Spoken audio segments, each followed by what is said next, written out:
¿Cuándo es que la mamá debe empezar a manejar la lactancia? ¿Qué es la epigenética? Existen algunas condiciones que se deben evitar al momento del parto para favorecer la relación madre-hijo. Todo eso trata, ¿no? Salud materna. Llegaste para una sorpresa de ti.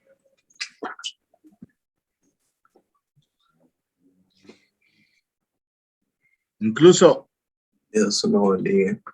en esto de la epigenética, podríamos estar hablando también de qué es primero, la mamá o el niño. Soy de los Juan.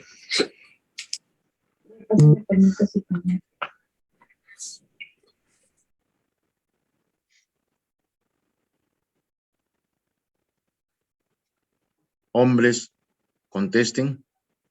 ¿Nadie? ¿Cuándo empiezas a cuidarte para ser mamá? ¿Después que te Desde casas? antes de concebir, doctor. ¿Cuánto tiempo antes?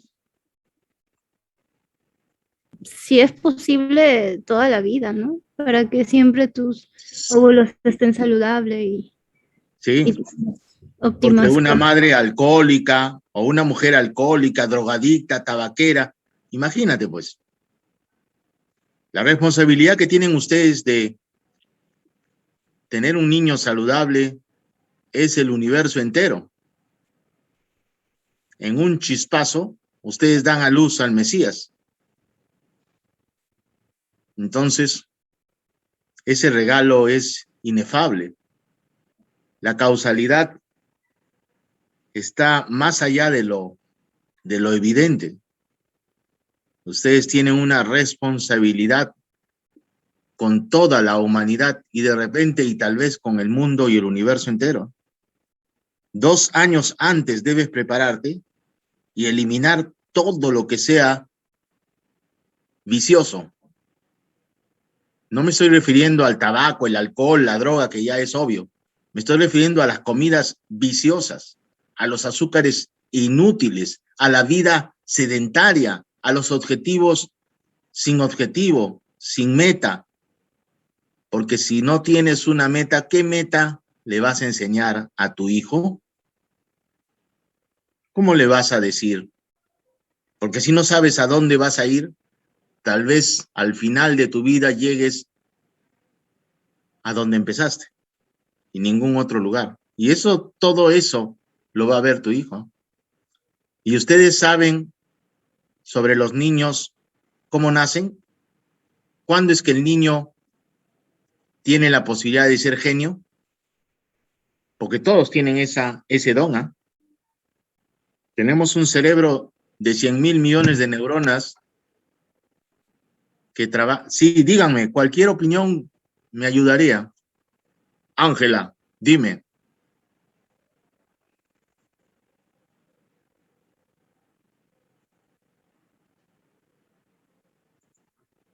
Doctor, el hecho de ser genios también va a depender mucho de la genética de los padres, ¿no? Sí. La parte del genio, por lo que he leído, ¿Hereda? se hereda de parte de la mamá y de parte, no necesariamente de la mamá, sino de las familiares, de los padres de la mamá, de los abuelos.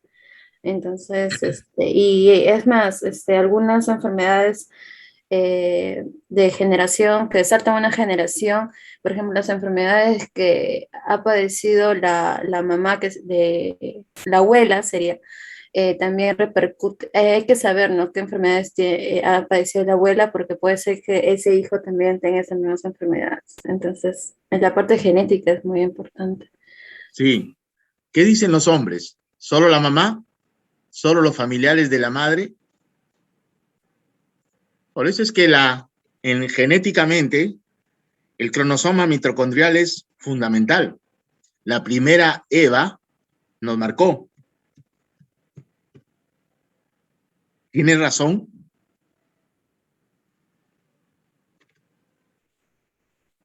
¿Somos como el zángano y las abejas? El genio es una característica de hacer las cosas para que tú, como ser humano, seas lo que vienes a ser. Eso se llama misión. El niño, desde que nace, tiene todo para realizar su misión. Y entonces hay que abrirlo para que él salga del interior hacia el exterior. Eso se llama trazar un puente de su yo interior hacia el mundo que lo rodea. Se llama espontaneidad. ¿Cómo se logra la espontaneidad? Teniendo tentado, que el mundo lo tiente. No puede estar un niño en cama, abrazado, acurrucado, chuño, chullo, frazada, que no lee el sol, que no lee la luna. No puede estar así. Necesita estímulos para poder saber cuál es su misión, en qué tiene el don. El don es un regalo que le dan al ser humano. Y la herramienta que lo conduce es la inteligencia. Es su sirviente, fiel sirviente. A veces rendimos culto al sirviente y vemos la inteligencia y nos olvidamos del don, del talento, de la genialidad. Hay que estar atentos. Como madres, ustedes tienen la responsabilidad. Hola. Sí, doctora, ya está usted aquí. Perdón, sí, doctor. No sé si Ya. Valeria ya tiene el PPT. Sí, sí, está compartiendo. Listo. Ok. Valeria, pasa a la siguiente diapositiva, por favor. Amplía tu pantalla, Valeria. Abajo, a la derecha, está la pantallita.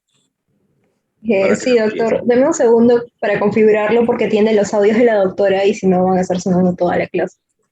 Ok. Bacán. Puedes ir poniendo el audio de esos dos primeros porque estoy justo camino a mi casa para poder conectarme y poder estar bien eso, porque es inestable la señal en el hospital. En 15 minutos estoy en mi casa. Yo estoy acá ya conectada. No se preocupe, ya les estoy dictando la clase.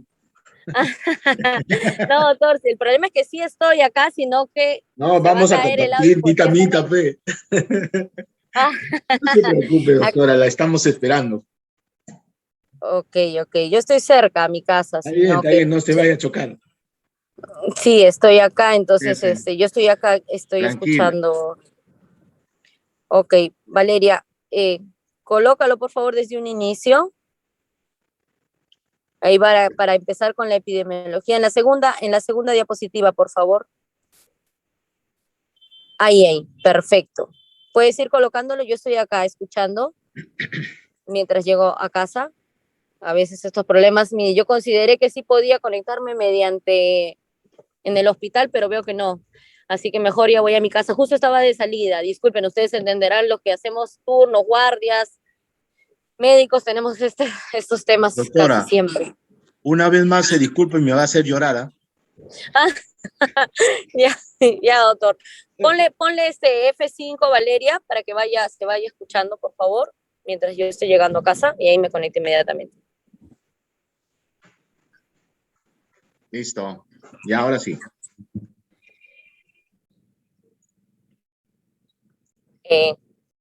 Valeria.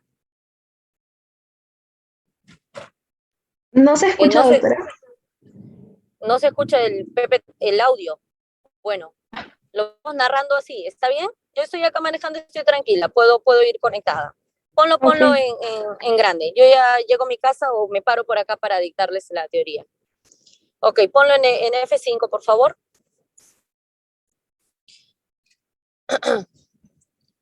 Ok, como estábamos diciendo, retrocede por favor, Valeria, gracias. Como estábamos diciendo, el tema y el eje de salud materna en nuestro país es muy importante y ha cobrado mucha relevancia a raíz del COVID también.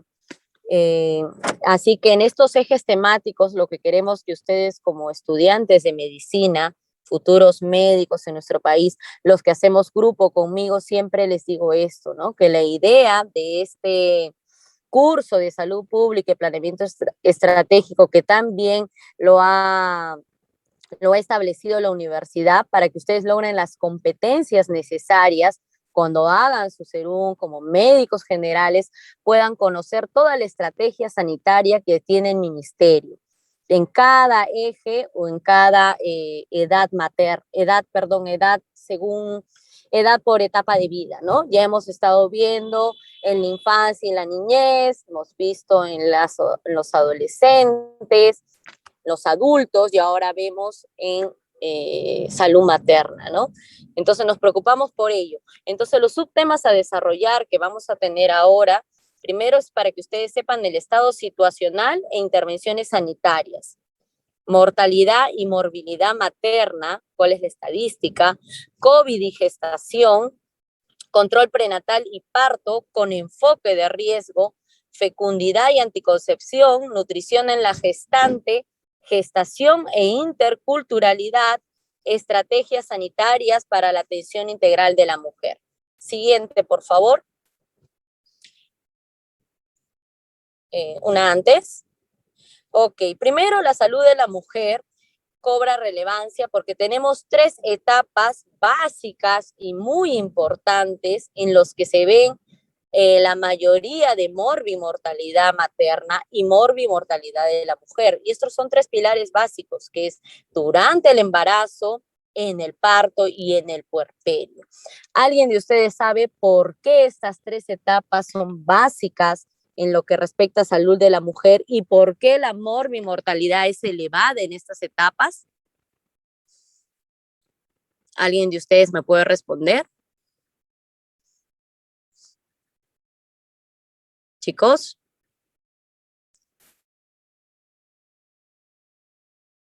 Ok. Doctora, Bueno, se sí. refleja, ¿no? En lo que es la atención de la salud, por ejemplo, en la etapa del embarazo, si no hace sus controles prenatales, podemos tener complicaciones. Lo mismo pasa en el parto, si no es un parto en el hospital, también podríamos incrementar todo lo que son las complicaciones y la mortalidad, ¿no? Ok, sí, está muy bien, ¿no? Entonces nos preocupamos de la salud de la mujer, sobre todo en estas 3 etapas, donde aumenta la mortalidad materno y fetal, porque en la madre, cuando durante su época de gestación y parto, tratamos al binomio, ¿no? Madre-niño. Entonces, estos son etapas importantes. ¿Por qué?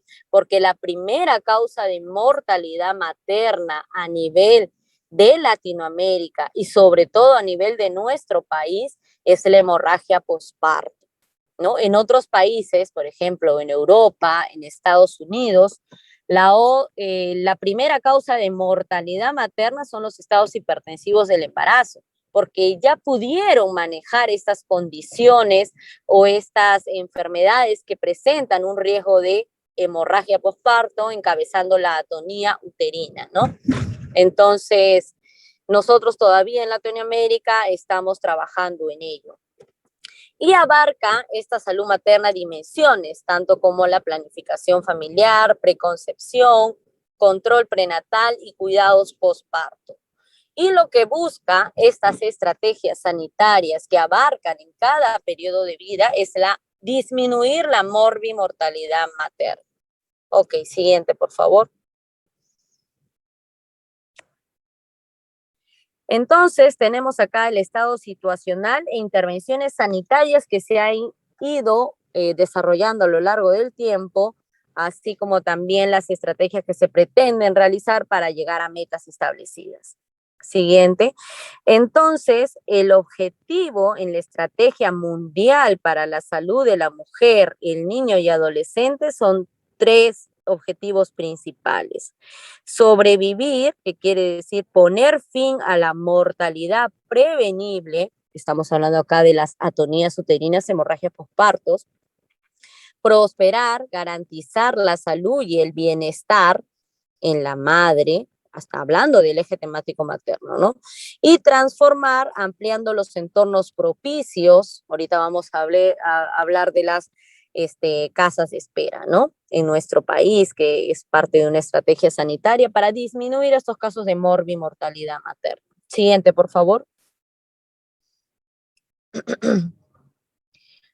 Entonces, el anterior, por favor, Valeria. Sobrevivir es importante acá. Nos dice que una de las estrategias que estamos hablando de que la Organización Mundial de la Salud va desde el año 2016 a 2030, busca reducir la tasa mundial de mortalidad materna a menos de 70 defunciones por cada 100.000 nacidos vivos. Actualmente vamos... Ok, Valeria, no te preocupes. Actualmente vamos mucho más, ¿no? Vamos hasta 3 veces más. Ahora con el COVID hemos pues retrocedido en ese aspecto porque al inicio pues hubo ciertas estrategias que no ayudaron mucho. De por sí las pacientes tenían mucho temor de acudir al hospital. Es así que hubo un aumento de la morbimortalidad materna. Y esta estrategia busca disminuir. Siguiente. Prosperar. Poner fin a todas las formas de malnutrición y atender las necesidades nutricionales de las adolescentes y las embarazadas, así como de las madres gestantes, ¿no? Hablamos acá de la suplementación que da el Ministerio de Salud, básicamente ácido fólico y hierro, ¿no? Y eso como estrategia sanitaria para disminuir la anemia en la gestante. Ustedes que están haciendo el curso de ginecología saben de que por fisiología la gestante tiene una anemia fisiológica dilucional, ¿no? Entonces es como estrategia favorecer y que las pacientes tengan un suplemento vitamínico como el hierro y el ácido fólico, ¿no? Garantizar el acceso universal a los servicios de atención de salud sexual y reproductiva, incluida la planificación familiar y al goce de los derechos correspondientes. Justo con mi grupo hemos estado viendo los derechos sexuales desde los adolescentes, ¿no? Que muchos a veces desconocen. Es igual en salud materna, ¿no? Preferimos y hacemos estrategias para disminuir sobre todo la incidencia de gran multíparas, hablando de gran multíparas, más de 5 gestaciones o 6, o periodos intergenésicos cortos, ¿no? Sabemos que entre un embarazo y el otro tiene que haber más de 2 años por los riesgos que esto conlleva. Sin embargo, en algunas otras situaciones, si no trabajamos en estas estrategias, esto no prospera, ¿no? Y aumenta el riesgo de morbimortalidad materna. Transformar, garantizando que la totalidad de los niños completen la educación primaria y secundaria. Sabemos que es un eje importante esto y lo que está trabajando en nuestro país, el tema de la educación, ¿no? Eliminar las prácticas nocivas, discriminación y la violencia contra las mujeres y las niñas. Llegar al acceso universal a agua potable, segura y asequible y a servicios de saneamientos e higiene, ¿no? A lo largo de lo que continúa en las estrategias de salud y cuando pasemos a la parte de planeamiento estratégico, vamos a ver la realidad, ¿no? Que muchas, y también se ha visto ahora en la realidad en el COVID, de que dicen, pues lávense las manos, por favor, eviten el contacto, y en nuestro país, pues en ciertos sectores no tienen agua potable, ¿cómo se van a lavar las manos?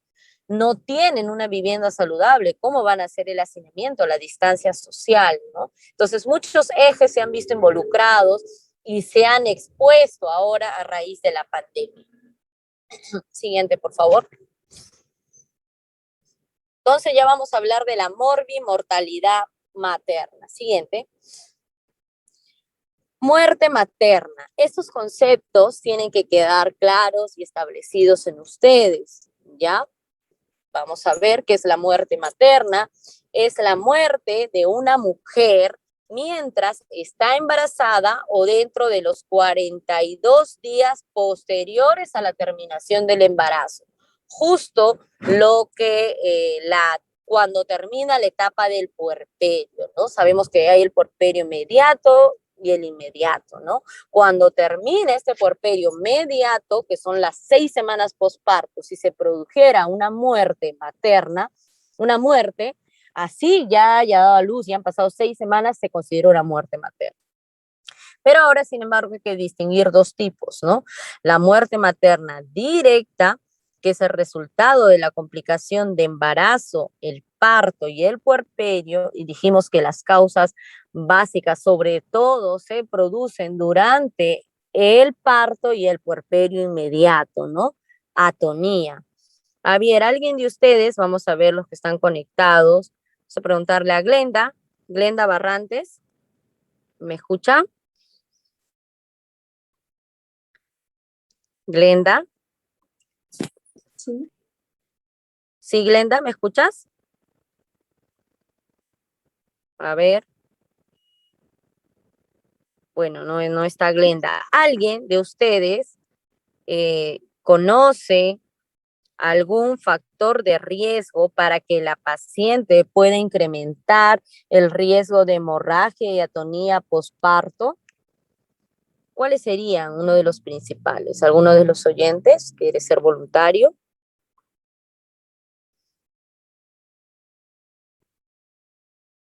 A ver, chicos, anímense. La idea es de que estemos en clase y podamos interactuar, ¿no? ¿Podría ser la hipertensión, doctora? ¿La qué? Hipertensión, preeclampsia. La preeclampsia sí es un riesgo de atonía porque puede estar alterado los factores de coagulación, ¿no? Pero no es tan asociado. ¿Alguien conoce algunos otros factores de riesgo importantes? Doctora, ¿Uno más? gestación múltiple. Gestación múltiple, muy bien. Trabajos de parto prolongados, pacientes que hayan sido sometidas a una inducción o una acentuación de parto, productos macrosómicos. Entonces, justamente las estrategias sanitarias, cuando vayamos a hablar de control prenatal bajo enfoque de riesgo, hablamos de ello, ¿no? Tenemos que controlar a la gestante de manera adecuada, identificar este control prenatal bajo enfoque de riesgo para poder nosotros así prever las situaciones que se pudieran presentar en caso de una emergencia y así disminuir el riesgo de muerte materna. ¿Ya? Entonces, directa es complicación en el embarazo, parto y puerperio. Y la indirecta es la muerte asociada al embarazo debido a un problema de salud preexistente o de reciente aparición.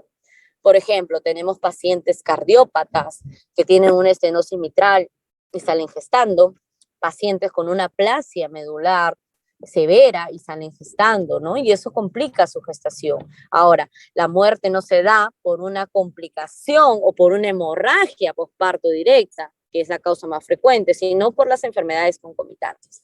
Ok, siguiente, por favor. Ok. Vemos acá en este cuadro que es un mapa mundi en el cual nos habla de la razón de mortalidad materna, ¿no? Por 100.000 nacidos vivos. Y nos hablan, miren los colores, donde se ven más muertes maternas en el continente africano. Siguiente en Latinoamérica. Y de Latinoamérica, ¿cuáles son los más frecuentes? Bolivia, ¿no? Tal vez por su acceso demográfico, por el tipo de pacientes, los factores de riesgo, la poca accesibilidad. Perú está ahí, ¿no? Los que sí tienen buena estrategia, Europa, Estados América, Norteamérica, nuestro país todavía está avanzando, ¿no? Ok, seguimos, por favor.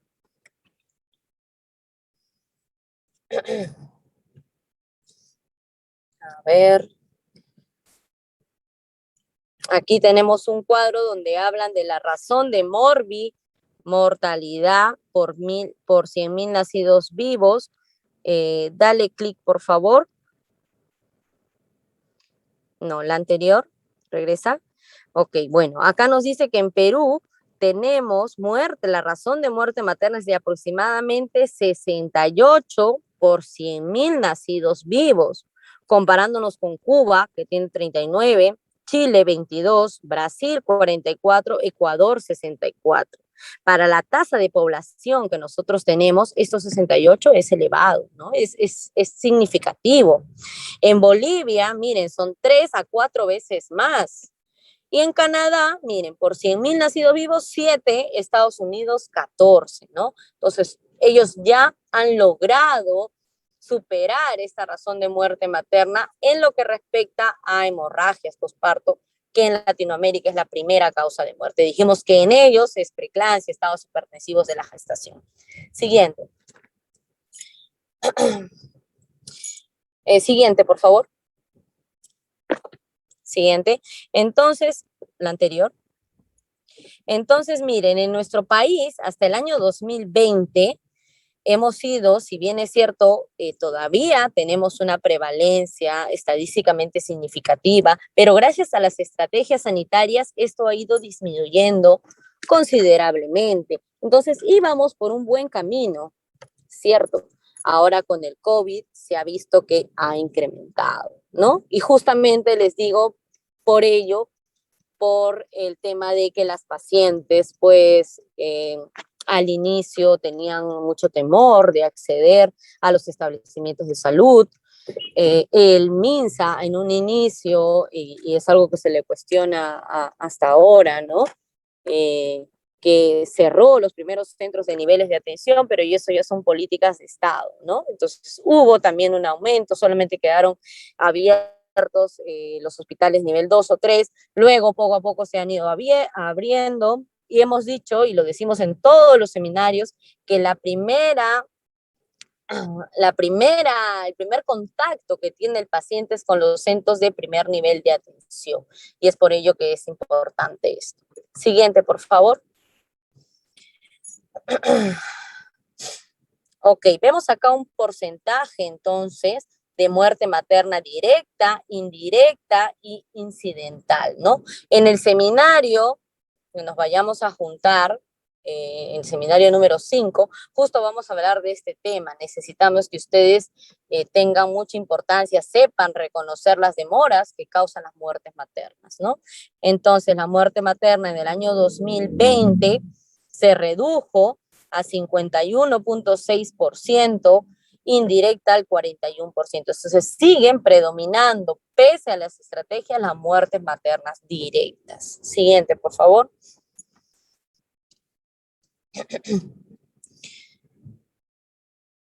Muertes maternas según grupo de edad, ¿no?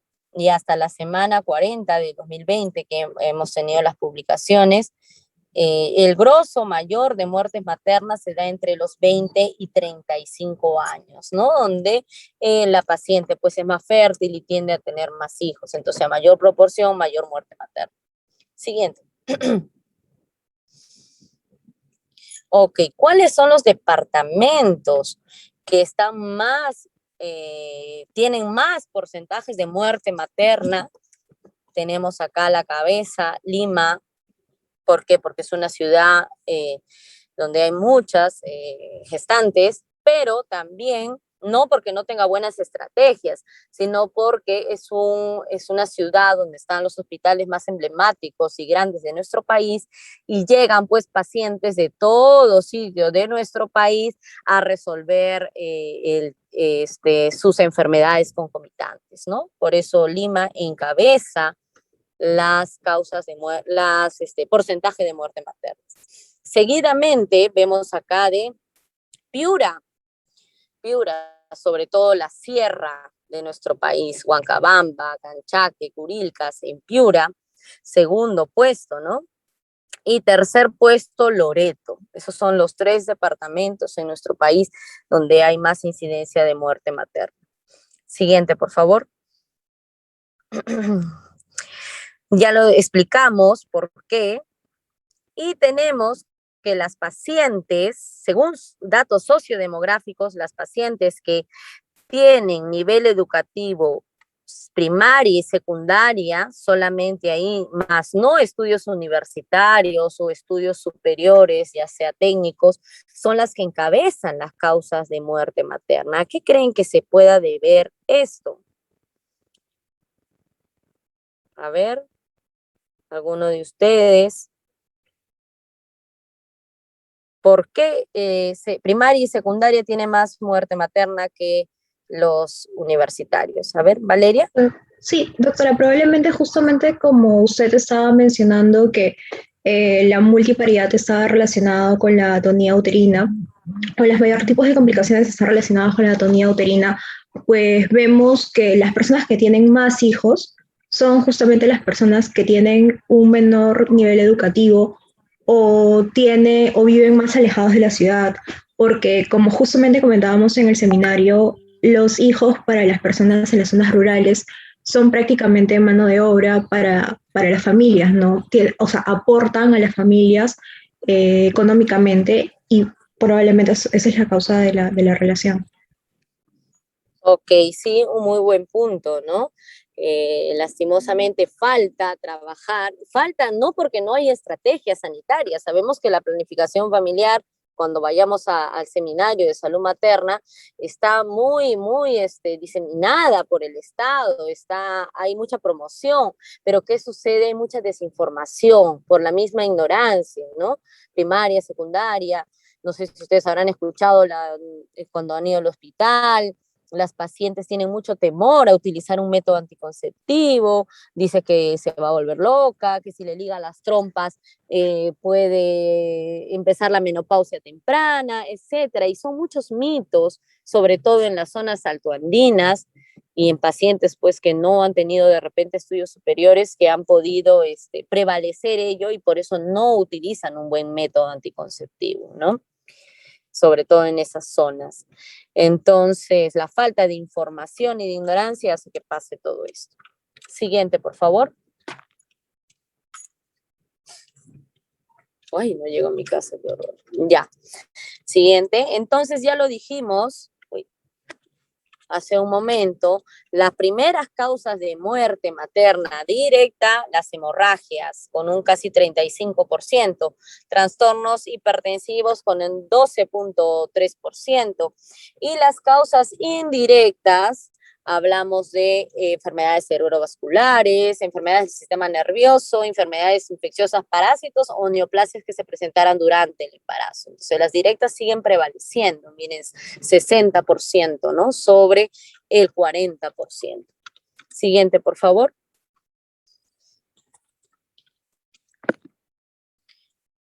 Ok, lo mismo, tenemos que quedar en claro esto, la hemorragia obstétrica es la primera causa de muerte materna en nuestro país. Siguiente. Y el momento del fallecimiento encabezando la lista es el puerperio. ¿Por qué? Porque ahí es donde más se presentan las hemorragias posparto, las atonías uterinas. Pese a tener un personal capacitado, ciertos tipos de factores de riesgo, como por ejemplo, paciente con trastornos de coagulación, pacientes anémicas, pacientes desnutridas, con proteínas bajas, hace que pueda haber hemorragia. Muy aparte de las otras que hemos estado diciendo, ¿no? Las multiparidad. Siguiente, por favor. COVID en gestantes. Ok. Bueno, ya llegué a casa. Un favorcito, denme 5 minutos para subir el ascensor y poder estar acá, porque en el ascensor se va a cortar la señal. ¿Sí? ¿Me dan un momento? Sí, doctora. Doctor, ¿está bien? No está el doctor, creo. Ok. Bueno, vamos diciéndolo por acá. No se preocupe, doctora, yo le sigo la clase. Ok. 5 minutitos. 5 minutitos mientras subo ya a mi casa. Ya, está bien, está bien. Ok, poder ya ponerme cámara. Okay. Más bien, los chicos en este momento deben hacer una reflexión de todo lo que han escuchado y ojalá tengan por lo menos un par de cosas interesantes que le puedan cuestionar. No ha hablado nada de la nupcialidad. No ha hablado nada. ¿Y por qué el TH1 estabiliza a la madre durante el embarazo? ¿Cuántos controles prenatales debe haber? Más bien escuché algo sobre el parto en casa es peligroso. Ustedes, poco más de un año, y van a ser líderes de una comunidad. Y lo más importante en el liderazgo no es el poder que van a tener, sino el que puedan empoderar a las personas con las cuales puedan llevar adelante una campaña para evitar este despropósito de la muerte materna. Deben tener un registro, un calendario, un mapa de todas las gestantes para poderlas acompañar. En Europa, Francia, Alemania, Inglaterra, el parto domiciliario es un hecho. Y las contaminaciones en la nursery son menos. Pero claro, hay control prenatal, hay seguimiento online cada día por internet, y el día del parto hay gente que está presente atendiendo. Igual pueden hacer ustedes con las matronas. Ok. Pregúntenle. Sí, acá estoy, doctor, le estaba escuchando atentamente. Listo. Sí, Ya. ok, déjeme conectarme acá. Justo lo que hablaba usted es muy importante, ¿no? Justo dentro de áreas vamos a hablar de justamente el parto domiciliario, el parto vertical, las estrategias que emplea nuestro Estado para poder optimizar y adecuarnos a la culturalidad de nuestras pacientes, ¿no? Igual que el control prenatal. Ok. Uy, no sé si se me ve, ¿me pueden ver? Ya puse video, cámara. Sí, sí se le ve, doctora. Ok, ay, no sé, he llegado full, ya. Como yo no me veo, no, no sé. COVID en gestantes. Siguiente, Valeria, por favor.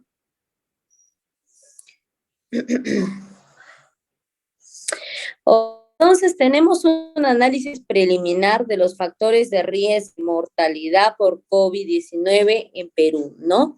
Siguiente, para que se pueda manifestar correr el PPT. Muy bien. Entonces, vemos que el embarazo tiene un relativo de 0.27 veces mayor de poder hacer COVID. Entonces, comparando con obesidad, de edad mayor a 60 años, enfermedad renal, enfermedad pulmonar crónica, es un asociado como condición de riesgos, más no hay una asociación directamente significativa como los demás que sí pues están junto con COVID.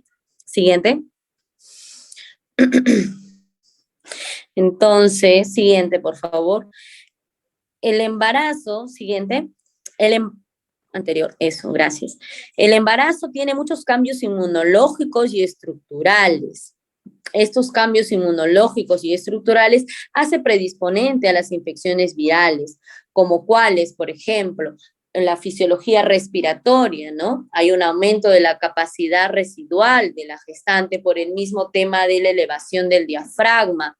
La paciente retiene más CO2, etcétera. Entonces, hay más factor predisponente. La fisiología pulmonar, dijimos, elevación del diafragma, aumento del consumo de CO2 y la disminución de la capacidad residual funcional. Entonces, ambos hacen que para que la paciente pueda darle un factor de riesgo. Sin embargo, el SARS-CoV-2 y el MERS, que fue lo que tuvimos hace años, la gripe aviar, la gripe porcina, han visto asociados a complicaciones importantes, ¿no?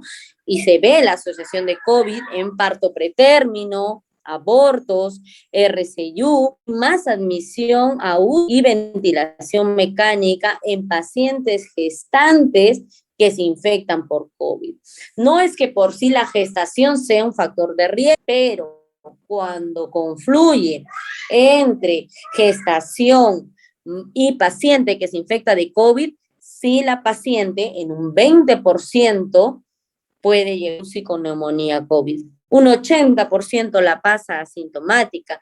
Y hay algo que sí ha variado en esta segunda ola. En la primera ola, yo que trabajo en guardia, trabajo en un hospital, hemos visto que en la primera ola muchos pacientes asintomáticas totales al COVID.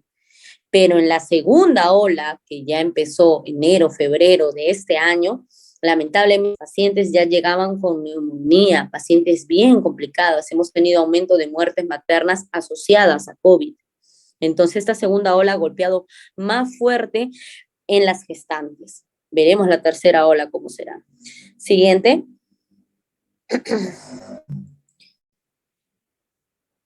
Entonces, la prevalencia en gestantes con respecto a la sintomatología es tos, fiebre, escalofríos y malestar general, ¿no? Esas son la sintomatología básica en paciente con COVID. Siguiente. Entonces, ¿qué tenemos nosotros ahora de evidencia en las gestantes con SARS-CoV-2, ¿no? Primero, tenemos de evidencia que la vía de parto y las condiciones obstétricas y fetales son afectadas por el COVID. Paciente con COVID, dependiendo de cómo está, obviamente, una paciente que está en ventilación mecánica, en UCI, no la vamos a someter a un parto vaginal. Paciente que está obstétricamente en condiciones y estable, ella sí puede ser sometida a un parto vaginal, o sea, no está condicionado por el COVID, a menos que sea un COVID pues severo, ¿no? Mucho había de un inicio pensando de que las pacientes podían contaminar a su bebé teniendo COVID si quedaban embarazadas. No, se ha visto que no hay transmisión de COVID en fluidos genitales ni en líquido amniótico, o sea, no hay traspaso de ellos. ¿Hay transmisión vertical? No, hasta ahora no se ha comprobado la transmisión vertical por COVID. Lactancia materna, al inicio, como es una pandemia, una enfermedad nueva, todos tenían temor, ¿no? El COVID, en realidad, ¿puedo dar de lactar a mi bebé? Al inicio, pacientes incluso no daban de lactar, ¿no? Y se han ido viendo estudios de que no se transmite por lactancia materna. Entonces, tengo que darle lactancia materna. Cuando se afectan más las pacientes con COVID, pacientes inmunosuprimidas que estén tomando algún tratamiento por una enfermedad autoinmune, pacientes con comorbilidades, a la cabeza obesas y diabéticas, ¿no? Muy bien. Siguiente, por favor.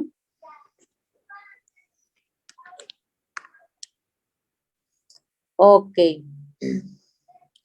En la evidencia en cuanto al manejo de la paciente obstétrica, tenemos esta evidencia, ¿no? Que no se contraindica la anestesia neuroaxial, se evita ahora, actualmente, el clampaje tardío de cordón umbilical, sí es una estrategia. Pacientes que dan a luz por COVID se realiza clampaje rápido.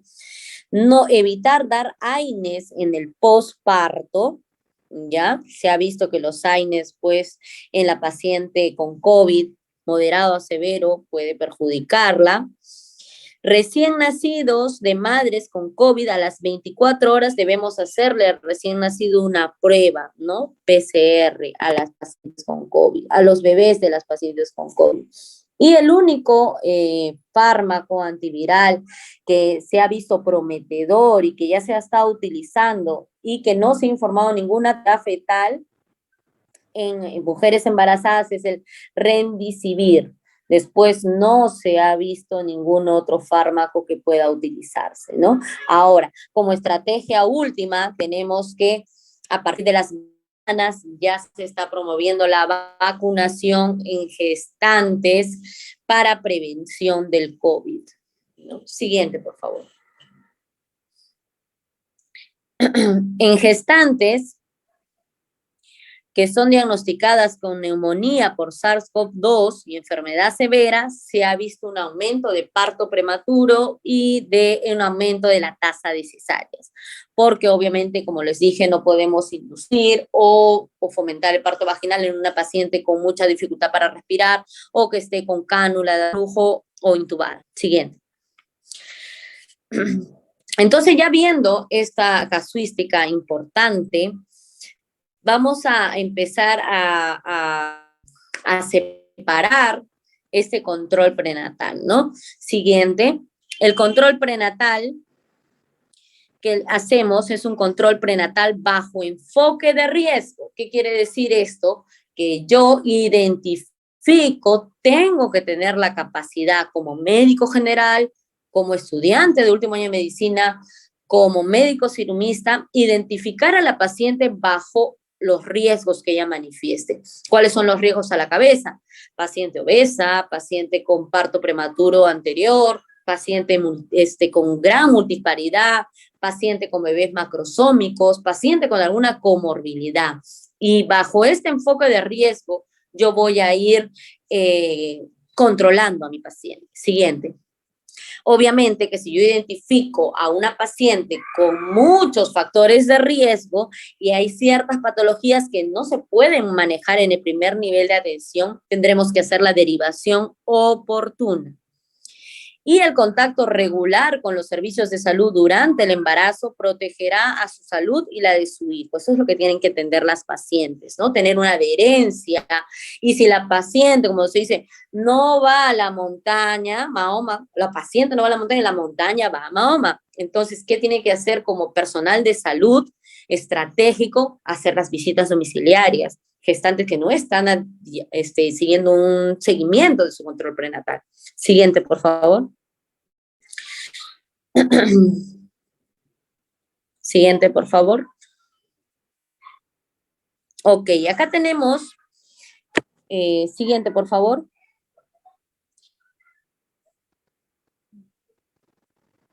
Acá tenemos la historia clínica materno-perinatal. Ustedes que ya están llevando ginecología seguramente y obstetricia han visto todo lo que se llena en esta historia clínica prenatal, ¿no? Tenemos acá la fórmula obstétrica, qué antecedentes tiene la paciente, su multiparidad, le hacemos una ficha de tamizaje de transmisión de violencia sexual, violencia de género, qué antecedentes personales y familiares cuentan.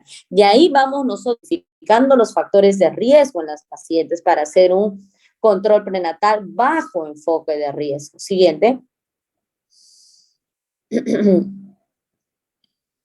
Entonces, los objetivos, sí, anterior, por favor. Los objetivos del control prenatal son los siguientes: prevenir, diagnosticar y tratar las complicaciones de manera oportuna en el embarazo. Vigilar el crecimiento y la vitalidad del feto. El simple hecho de tomar la altura uterina en cada control prenatal, vamos nosotros identificando qué pasa. ¿Está creciendo el bebé? ¿No está creciendo? ¿Está creciendo más de lo normal? La paciente puede estar teniendo un sobrepeso, puede estar haciendo una macrosomía fetal o ser diabética, o el bebé está haciendo una restricción del crecimiento intrauterino, una anemia fetal, etcétera. Y miren, solo con el simple hecho de medir una altura uterina en todos sus controles de la paciente. Detectar y tratar enfermedades maternas clínicas y subclínicas que se presenten. Preparar a la embarazada física y psicológicamente para el momento del parto. Aliviar molestias y síntomas menores relacionados al embarazo, ¿no? Lo clásico que preguntan: paciente se estriñe, paciente tiene mesis gravídica, paciente tiene hinchazón en tobillos, paciente dolor lumbar, etcétera. Entonces, todas esas cosas nuevas en las gestantes, nosotros tenemos que buscar hacer una consejería adecuada. Siguiente, por favor. Entonces, ¿cuáles son las condiciones y las características de este control prenatal? El control prenatal debe ser precoz. ¿Qué es precoz? Que sea en el primer trimestre. ¿Para qué nos ayuda esto? Para hacer una correcta datación de la edad gestacional, primeramente. Haciendo una buena ecografía en el primer trimestre, nosotros podemos decir la edad gestacional exacta de nuestro feto. Que sea un control periódico.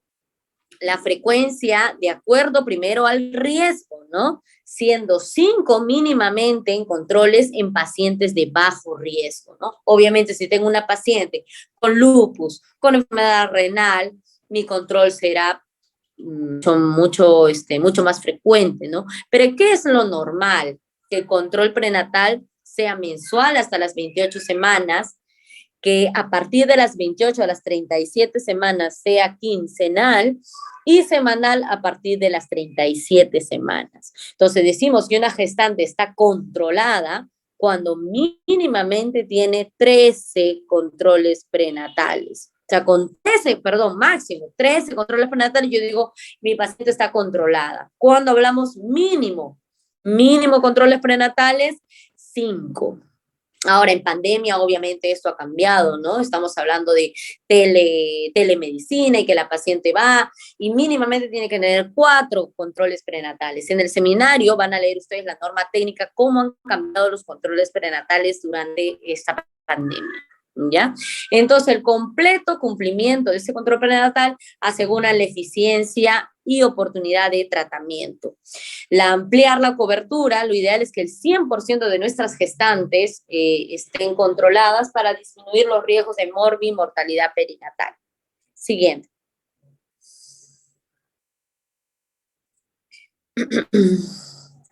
Entonces vamos viendo acá,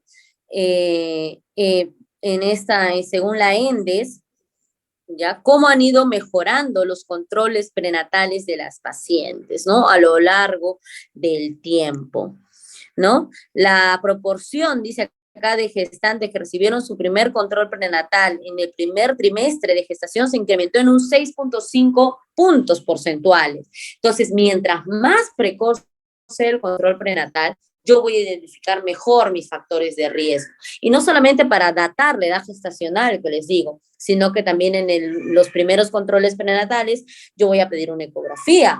Voy a poder diagnosticar si es una gestación que está dentro del útero, porque sabemos que también se presentan los embarazos ectópicos. Entonces, si yo no tengo una ecografía precoz, de repente a las 8 o 10 semanas que se rompen los embarazos ectópicos, aumenta el riesgo de mortalidad materna porque la paciente llega en shock hipovolémico, obviamente a la emergencia, porque sabiendo que estaba embarazada, obvió este paso. Entonces, la paciente, mientras más precoz sea su control, es mejor. Así como también puedo yo dilucidar en los primeros controles prenatales si son 1 o 2 o 3 fetos, ¿no? Porque ya va variando el enfoque de riesgo de la paciente. Entonces, sí ha habido una buena estrategia para hacer entender a las pacientes que el control prenatal debe ser precoz y hemos mejorado en estrategia sanitaria a nivel de ministerio. Siguiente.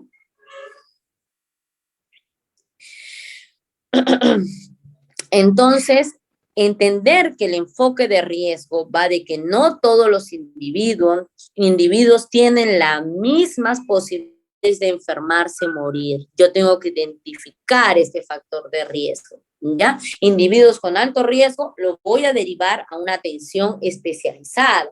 No voy a retenerlos en el primer nivel de atención, ¿no? Porque yo estoy cometiendo ahí una negligencia, porque sé que como personal de salud no tengo la capacidad resolutiva para ese tipo de pacientes, entonces lo tengo que derivar. Obviamente el problema viene cuando están las pacientes con un enfoque de riesgo muy elevado, están en las zonas altoandinas o en las zonas muy lejanas, y para eso se ha formado la estrategia de las casas de espera materna, que la vamos a narrar más adelante. Siguiente.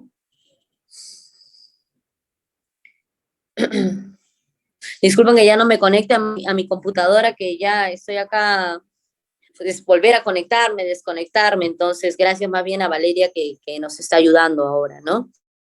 Entonces, acá tenemos algunos factores de riesgo que aumentan el enfoque de riesgo en la paciente. ¿Cuáles son? Edad menor a 15 años o mayor a 45, un peso menor a 45 kilogramos, baja escolaridad, talla baja, dependencia de drogas, la ocupación que realice la gestante. Y esto yo lo voy a dilucidar o lo voy a obtener mediante una simple anamnesis. Entonces es importante, por eso les mostré la historia, el control prenatal, y se hace la historia clínica obstétrica básica. Historia reproductiva o anterior, también tengo factores de riesgo, como cuáles: si hubo una muerte perinatal anterior, un óbito fetal, ¿por qué motivo fue? Si paciente es abortadora habitual, si tiene un periodo internatal menor a 2 años, factor de riesgo, dijimos superior intergenésico, ¿no? Recién nacido con bajo peso al nacer, recién nacido con macrosomía, si pacientes que han quedado embarazadas habiéndose sometido a alguna cirugía reciente, también es un factor de riesgo. Alteraciones maternas, aquí ya va todas las comorbilidades que pueda tener la paciente, o también una ganancia de peso adecuado. ¿Cuánto es lo normal? A ver, ¿quién sabe? De la ganancia de peso máxima en una gestante. Obviamente una gestante con un índice de masa corporal normal. ¿Alguien sabe cuánto es lo normal en ganancia ponderal? En todo el tiempo de la gestación. 8 kilos, creo. Lo normal es de 10 a 12 kilos, hablando obviamente de una paciente con un índice de masa corporal normal, ¿no? De 10 a 12 kilos. Si es una paciente que está empezando su gestación con una obesidad mórbida, no le voy a pedir que sobre esa obesidad mórbida gane 10 a 12 kilos. Eso va a ser imposible, ¿no? Entonces le voy a pedir que se mantenga en su peso o que incluso haga dieta y baje, ¿no? Porque la placenta va a ser suficiente para la nutrición del bebé. Obviamente, si no se le agrega una preeclampsia, un TORCH, alguna otra enfermedad que pueda causarle al producto algún bajo de peso. Ok, siguiente, por favor. Ok, y entonces hablamos ya de la casa de espera que les he estado comentando. ¿Qué es la casa de espera materna? ¿Cuál es el objetivo de crear esa estrategia? Mejorar la accesibilidad de la gestante a los servicios de salud, sobre todo en pacientes que viven en lugares alejados de un establecimiento, ¿no? Donde pueda tener las funciones obstétricas básicas y neonatales para la atención de su parto. Entonces, evaluar a qué gestantes y a qué puérperas que se queden o necesiten la casa de espera, ¿no? Sobre todo a las pacientes con un enfoque de riesgo elevado. ¿En qué vamos a hacer en la casa de espera? Vamos a, así como dice el título, ¿no? Va a hacer que la paciente espere su parto en lugares que tengan más accesibilidad a los establecimientos de salud.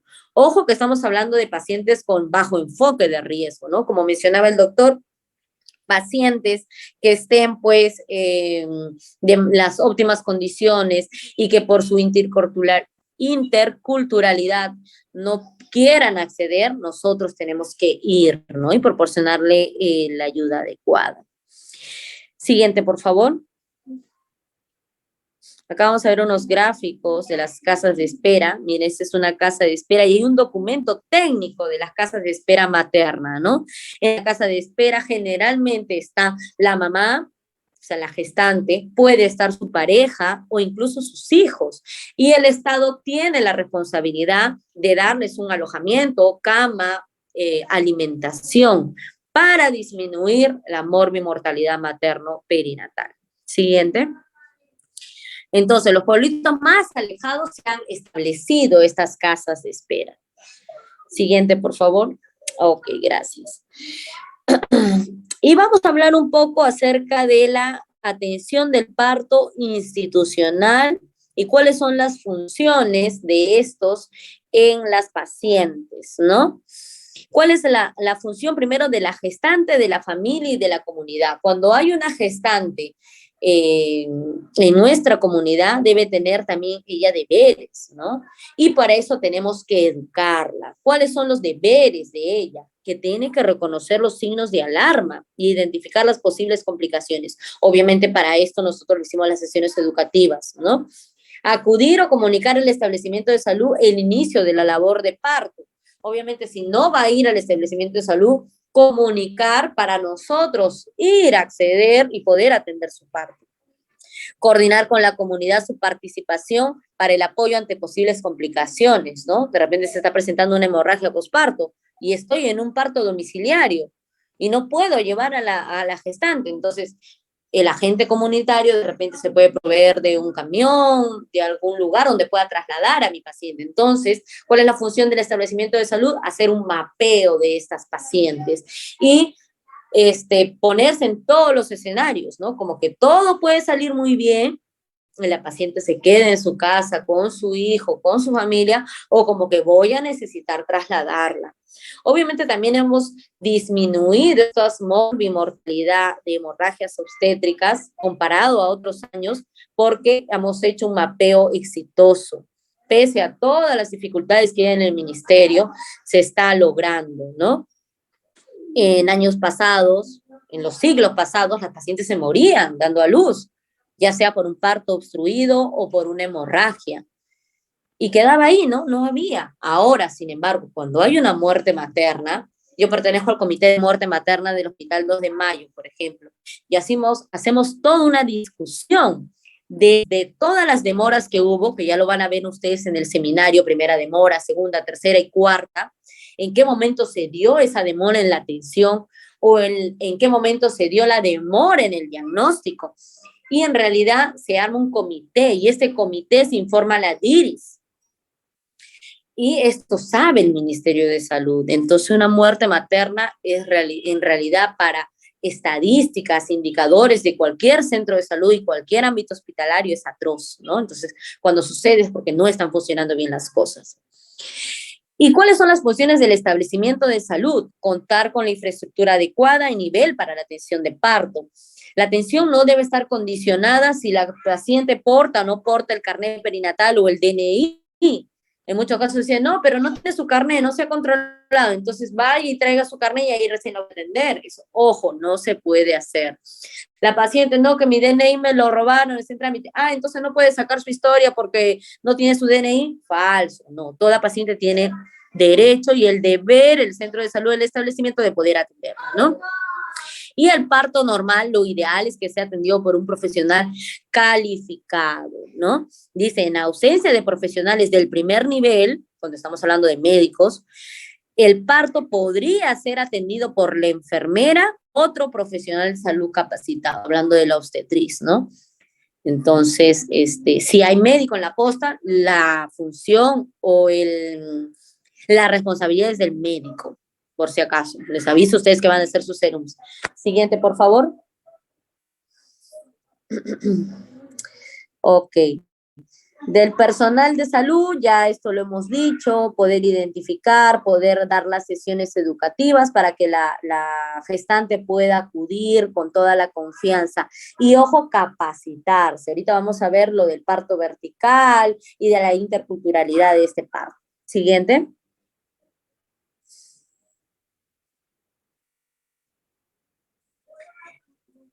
La estrategia de parto institucional, ya todo lo que se hace, ¿no? En el primer control, el tamizaje de VIH en pacientes, eso se realiza en el primer control prenatal, tener acceso a la clave roja y clave azul, ¿no? La clave azul es para lo que es paciente con riesgo de eclampsia, ¿no? Darnos su sulfato de magnesio, eso es activar la clave azul.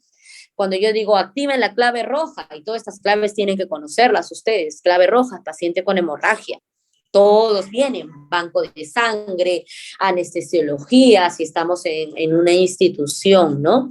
Clave amarilla, cuando hablamos de pacientes sépticas, a la cabeza pacientes con coreamionitis. Entonces, todas esas estrategias y estas claves, que son las básicas, clave roja, clave azul y clave amarilla, todo el personal de salud tiene que estar capacitado como estrategia de un parto institucional. Por ejemplo, Maternidad de Lima tiene de estrategia de su parto institucional parto vertical, tiene las camillas, tiene el material necesario. Se está proveyendo a todos los establecimientos de salud para que también puedan mejorar en ese aspecto. Siguiente, por favor.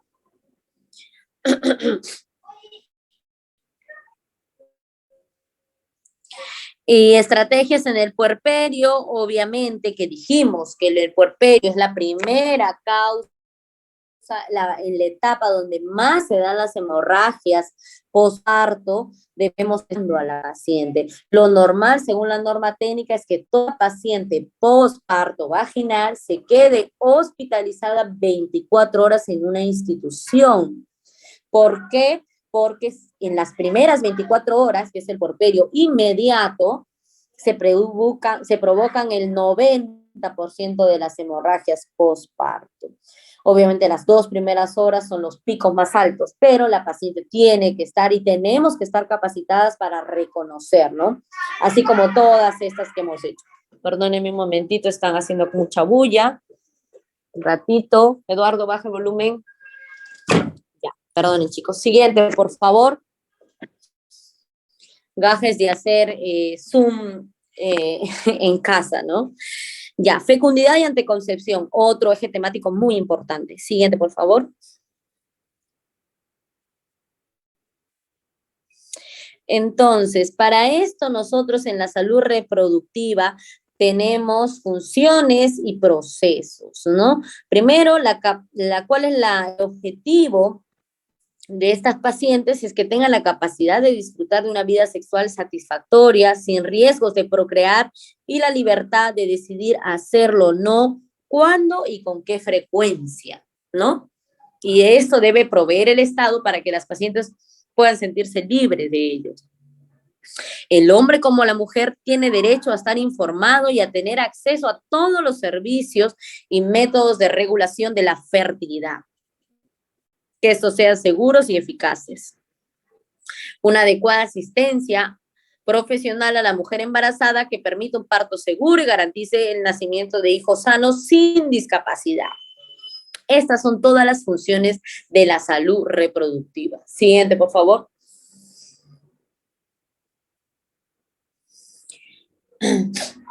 ¿Qué es? Tenemos que hablar de unos términos, ¿no? La tasa global de fecundidad es el número promedio de niños que nacerían de una mujer, de una corte hipotética de mujeres durante su vida fértil. Que tuvieran sus hijos de acuerdo a las tasas de fecundidad por edad de un determinado periodo de estudio. Entonces, la tasa global de fecundidad es todos los hijos que pueda tener en su estado fértil en mujer, ¿no? Sabemos que la mujer ovula una vez al mes. O sea, también tener hijos en cada ovulación es como si estuvieras ganándote la lotería. O sea, tiene que coincidir varios factores, no solamente que ovules, sino que la temperatura corporal sea adecuada, que el endometrio esté preparado para que puedas dar y tener una implantación adecuada del blastocisto. Siguiente, por favor.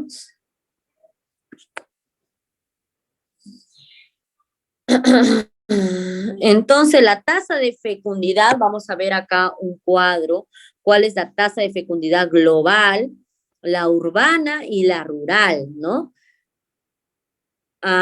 Vemos acá que la tasa de fecundidad global, más o menos, es de aproximadamente 2 hijos en un año, ¿no? En un año es lo normal que podría gestar la paciente de manera normal, ¿no? Y en la zona rural se mantiene y en la zona rural aumenta, ¿no? Por lo mismo que ya hemos dicho. Obviamente ha ido en disminución a lo largo del tiempo por las estrategias sanitarias que se dan. Siguiente.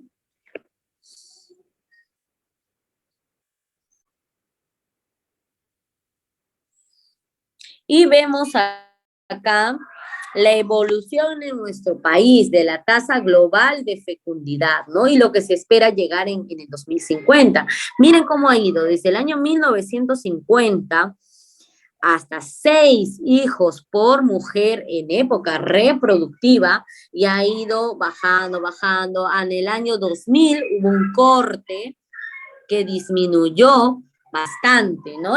La tasa global de fecundidad hasta 2. Y gracias a esto, las estrategias sanitarias que el MINSA fue poniendo a plenitud, ¿no? Y queremos, obviamente, que vaya descendiendo, pero eso para que tengan una comparación de las intervenciones sanitarias que se logró hacer. Siguiente, por favor.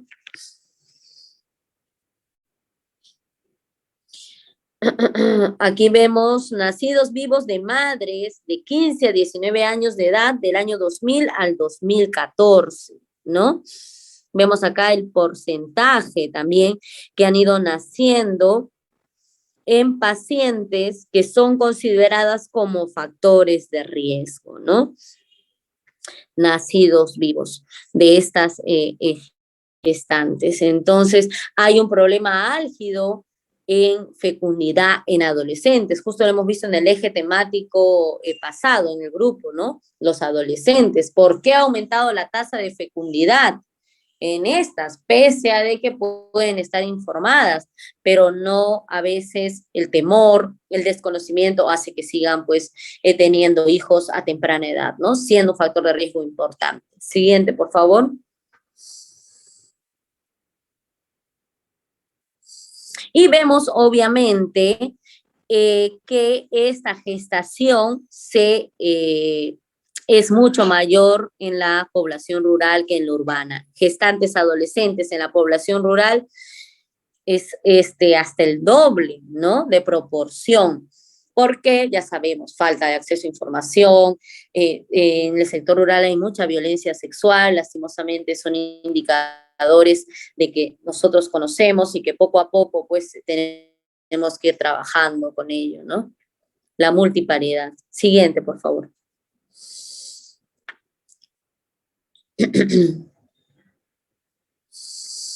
Entonces, en el Perú tenemos una estadística acá del 2019 que el 55% de las mujeres en Perú son embarazos no planificados. O sea, del 100% de mujeres que tienen hijos, un poco más de la mitad tuvieron hijos porque no fue planificado.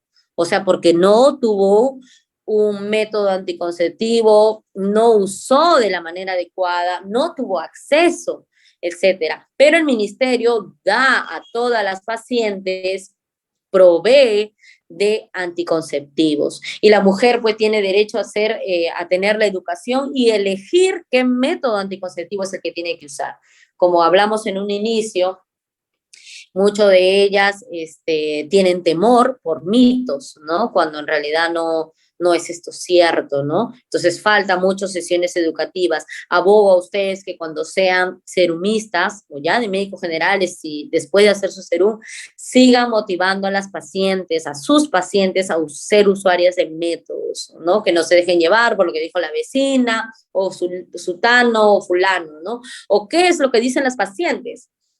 Es su quinto embarazo. Señora, ¿y cuándo se va a cuidar? ¿Por qué no se ha cuidado con método? No, mi esposo dice que me va a cuidar.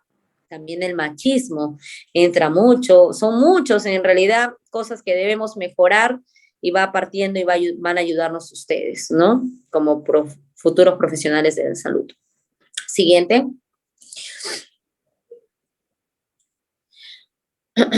Ok. El uso de anticonceptivos en el Perú. En el año 2018, un 54% nada más de las mujeres en nuestro país decía que usaba métodos anticonceptivos, hablando de mujeres en edad fértil, mujeres con una pareja estable, ¿no? Miren en lo demás de América Latina, en Chile, en Colombia, en Brasil, el 70%, en América Latina y el Caribe. En el 2019, sin embargo, aumentó un poco más, el 56%. Entonces, esperemos que esa curva continúe. Siguiente, por favor.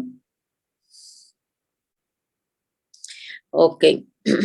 Entonces, acá tenemos una encuesta de la proporción de mujeres en unión, o sea, casadas, en pareja, convivientes, que utilizan algún método de planificación familiar, ¿no? Miren, un alarmante 20% de estas mujeres utilizan un método tradicional, o sea, el método de Billings, que es de la ovulación, método del coitus interruptus, o método del ritmo, ¿no? Calendario. 53% utilizan ya un método moderno. ¿Cuáles son los métodos modernos? El implante anticonceptivo, el DIU, anticonceptivos combinados, y pacientes que alguna vez utilizaron un método, un 76%, ¿no? Entonces vemos de que por lo menos estamos logrando mejorar, ¿no? Vamos viendo. Entonces, ¿cuál se ha visto la mejor mejora? Valga la redundancia, que en el 2010 alguna paciente utilizaba algún método y ha aumentado, ¿no? A 54%. Pacientes que utilizaban un método tradicional ha disminuido en un 2%. Y pacientes que alguna vez utilizaron algún método también aumentó. Entonces vamos mejorando los indicadores y esperamos que esto vaya, pues, mejorando, ¿no? Siguiente.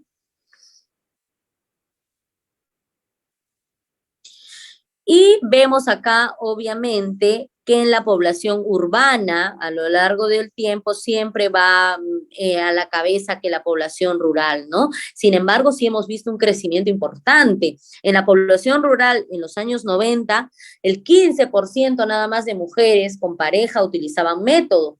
Y ahora vamos viendo que ya hay un 50%, o sea, hay una mejor adherencia. ¿Y de qué depende? De estas estrategias sanitarias del Estado. Siguiente.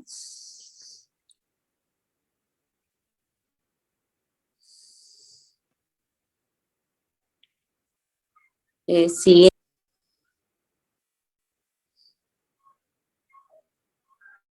¿Estás?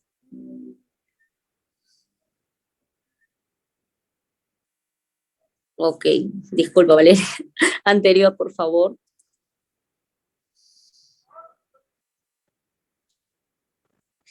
Ok. ¿Cómo es la evaluación de las intervenciones para reducir el embarazo en las adolescentes? Que es un punto que también es importante. Dijimos de 15 a 19 años se había visto un aumento de las gestaciones, ¿no? A lo largo del tiempo. Pero actualmente, ya como hemos visto en el eje de salud, en adolescente, hemos hablado de que ya se está abriendo la estrategia o se está promocionando la estrategia, ya sea por redes sociales o por jóvenes líderes, como visto en la estrategia de los adolescentes, de que esto pueda disminuir. Antes se restringía la educación sexual, ahora ya se explica, ya no es un tabú.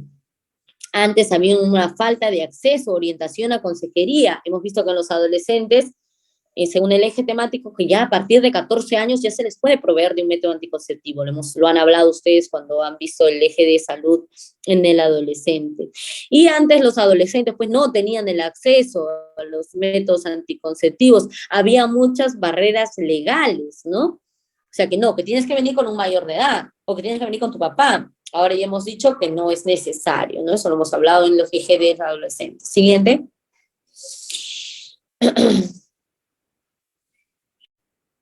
Siguiente. Ya vamos a terminar, no se preocupen. Valeria, por favor. Doctora, ya lo pasé, no sé si ustedes lo pueden ver. ¿Sí? Hola. Ok, atención en el puerperio, las estrategias que debe haber en el puerperio, también de inmediatamente utilizar un método anticonceptivo. Siguiente.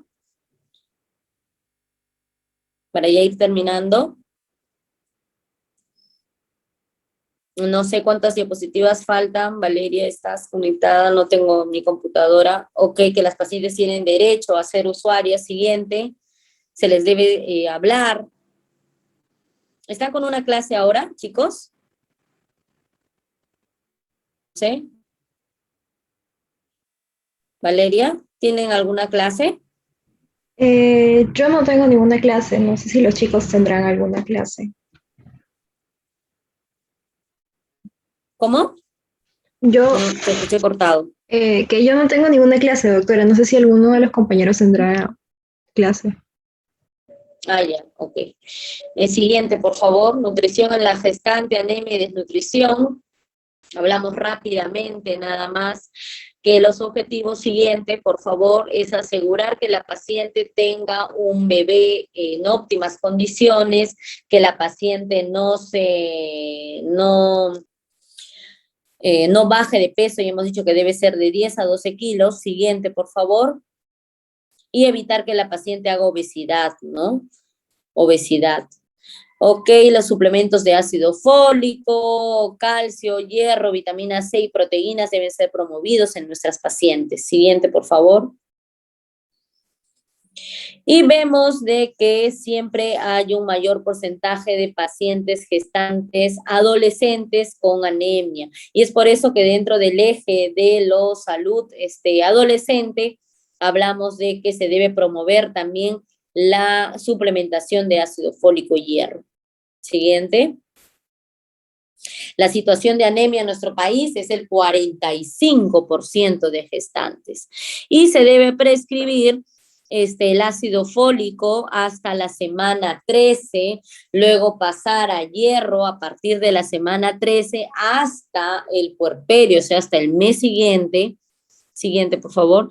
Eso, gracias. Y calcio durante la gestación a partir de la semana 20, ¿no? Informar a las pacientes sobre los hábitos nocivos, ya sea el consumo de tabaco, alcohol y otras sustancias tóxicas, ¿no? Hay estudios incluso que nos hablan de que el vino durante la gestación puede tener un espectro autista en nuestros bebés, así que mucho cuidado con eso, evitar que las pacientes realicen algún consumo de hábitos de alcohol, ¿no? Siguiente, por favor. Entonces, 45% es alto, ¿no? De nuestras gestantes. ¿Cuáles son las consecuencias en nuestros bebés de madres anémicas? Deterioro en el desarrollo cerebral, compromiso del desarrollo psicomotor, menor cociente de inteligencia, nacimiento prematuro y bajo peso al nacer, ¿no? En las mamás, dificultad para respirar, cambios estructurales en la piel, el pelo y las uñas, pacientes más irritables, con dificultades psíquicas. Siguiente. Entonces acá esto ya lo leen en el PPT, ya lo he dicho, cómo se debe dar, tienen que saber por favor los valores, cuánto de hierro elemental, de ácido fólico debe consumir una paciente, ¿no? Siguiente. Y ya para ir terminando vamos a hablar de la gestación e interculturalidad del parto vertical. Siguiente. Entonces se ha visto que debemos promover la humanización del parto y el nacimiento, esto siendo un movimiento mundial que ha tenido reconocimiento cada vez a más personas en el mundo y se basa en el respeto a los derechos humanos. El propósito es promover la normalidad y lo fisiológico, por eso se alienta al parto vertical. Siguiente. El parto vertical, miren acá un gráfico, es el parto en el cual la gestante se coloca en posición vertical, ya sea parada, sentada, de rodillas o de cuclillas, mientras que el profesional de la salud se coloca delante o atrás de la gestante para atender el parto. Esta posición permite que el recién nacido actúe como vector final, resultante de las fuerzas del expulsivo, orientándose principalmente y acomodándose anatómicamente al canal del parto, disminuyendo también los traumatismos en el recién nacido. Siguiente, por favor. Entonces, se promueve también el parto vertical, la adecuación interculturalidad, ¿no? Los aspectos fisiológicos son muy importantes, que la emocionalidad de la paciente, ¿no? Entonces se plantean estrategias como el parto vertical, clampaje tardío y contacto precoz con la mamá, siendo estas estrategias para favorecer a la lactancia materna, ¿no? Parto con acompañantes, se está promoviendo mucho el parto con acompañantes, no que ingrese el familiar. Obviamente en pandemia, pues, esto pues ya no se puede hacer, ¿no? Pero poco a poco estamos mejorando. Por ejemplo, en el Hospital 2 de Mayo ya se está favoreciendo a que ingrese, pese a estar en pandemia, el esposo, ¿no? Previo a una prueba COVID, ¿no? La analgesia de parto, para que tenga la paciente un parto humanizado, sin dolor. Siguiente. Y ¿cuáles son las fuerzas o cuáles son por qué se promueve el parto vertical? Estos objetivos tienen que conocerlos. Favorece un aumento del diámetro del canal del parto, mayor eficacia en las contracciones, aumento en la ventilación pulmonar, que la paciente, el diafragma y la barriga no compriman y pueda respirar de mejor manera. Favorece al ángulo de encaje, menor compresión de los vasos maternos de la gestante. Y la acción favorece a la gravedad, ¿no? Por gravedad va a ayudar a favorecer el parto vertical. Siguiente. Vemos acá una imagen, ¿no? Miren, parto con acompañante, un parto humanizado, acá es institucional, parto vertical, la paciente de cuclillas, y hay normas técnicas para eso también. Siguiente. Vemos acá imágenes, miren, parto vertical, es una paciente de las zonas altoandinas, ¿no? ¿Y por qué se promueve esto y este parto humanizado? Para justamente atraer a las pacientes y que puedan dar un parto en la institución. Sabemos que el parto es una caja de Pandora, como les dije hace un momento. Todo puede ir bien y perfecto, como que todo puede complicarse y tengo que trasladar a mi gestante. Entonces, ¿qué es lo que ayuda? De que la paciente pueda acudir a la institución y que la institución se dé un parto tal como ella lo daría en su casa. Eso es lo como estrategia queremos, ¿no? De repente la paciente está acompañada de su papá, de su hermano, de la matrona, que vaya a la matrona, pero a la institución. Miren acá otra posición, ¿no? Así. Entonces se capacita al personal, miren, manteo ahí el parto con la acompañante. Entonces, esa es una estrategia que ha ayudado a que la paciente y disminuye así la mortalidad materna. Siguiente. Vemos acá más imágenes. Siguiente. Entonces, esto ha ayudado, ¿no? La proporción del parto institucional rural en los últimos, miren cómo se ha disparado, ¿no? Ha mejorado. En la costa siempre fue alto, ahora ha aumentado.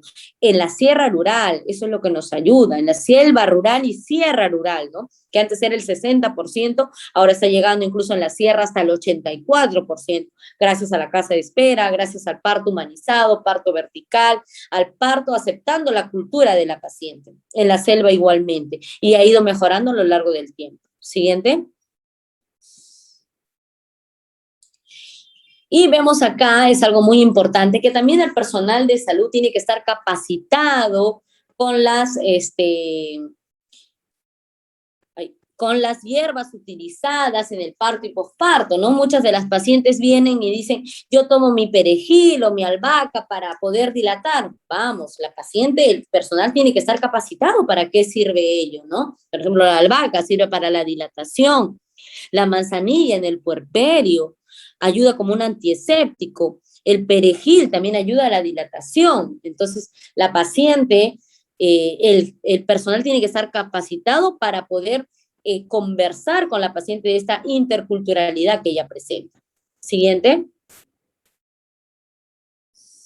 Siguiente. Entonces acá vemos imágenes de las estrategias y programas que tiene el ministerio, ya sea también la OPS y la Organización Mundial de la Salud, ¿no? Respuesta a la violencia de la pareja, de la violencia sexual contra las mujeres, recomendaciones de la OMS en la conducción de parto, norma técnica para prevención de la anemia en niños, adolescentes, gestantes y puérperas. Siguiente. Vemos acá para la atención de parto vertical, prevención de embarazo en adolescentes, cuidados durante el parto para una experiencia de parto positiva y diferentes normativas que se está preocupando, ya sea el Estado o la Organización Latinoamericana o Mundial para evitar ello, ¿no? Y mejorar el eje de salud materna. Siguiente. Siguiente. Siguiente. Ya hemos hablado de ello. Siguiente, eso ya lo leen ustedes. Muy bien, chicos. Entonces, de verdad es un tema muy amplio, muy bonito. Hemos tratado de tocar las cosas principales. Hay mucho que hablar del eje de salud materna, de todas las estrategias que ha ido viendo el Estado y se ha ido preocupando, ¿no? Tenemos mucho que mejorar, sí. Hemos mejorado también. Con el COVID hemos retrocedido un poco, sí, pero tenemos que ponernos al día para poder socavar todo lo que de repente no se ha podido seguir avanzando. Muy bien, eso sería todo. Doctor José Carlos, damos por terminado ya la sesión. No sé si está por ahí. Muy bien. Chicos, gracias por su conexión, son bastantes. Les invito a que lean, por favor, repasen el tema de el PPT que está ahí, ¿sí? Ok. No sé si alguien tiene alguna pregunta.